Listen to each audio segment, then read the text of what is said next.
Rusiya aerodromlarına hücum Kiyevə baha başa gələcək. Rus ordusu Ukraynaya qan utduracaq. Birləşmiş Ştatlar Rusiya strateji aviasiyasının təyyarələrinin məhv edilməsinə cavab olaraq Ukraynaya daha geniş miqyaslı atəş açılmasını istisna eləmir.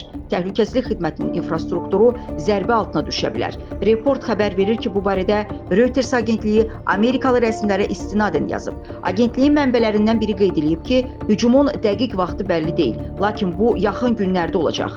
Digər rəsmi şəxs dəqiqləşdirib ki, cavab müxtəlif hava hücumu vasitələrini, o cümlədən raketləri və dronları nəzərdə tutacaq. Digər mənbə qeyd edib ki, söhbət Moskvanın asimetrik cavabından gedir. Yəni bu Ukrayna Təhlükəsizlik Xidmətinin dronlarla Rusiya təyyarələrinə vurduğu zərbə ilə müqayisə edilə bilməz. Qərb diplomatlarından biri vurğulayıb ki, Rusiya ehtimal ki, gələcək zərbələrini Kiyevə aydın mesaj göndərmək üçün simvolik hədəflərə, xüsusilə də hökumət binalarına yönəldəcək.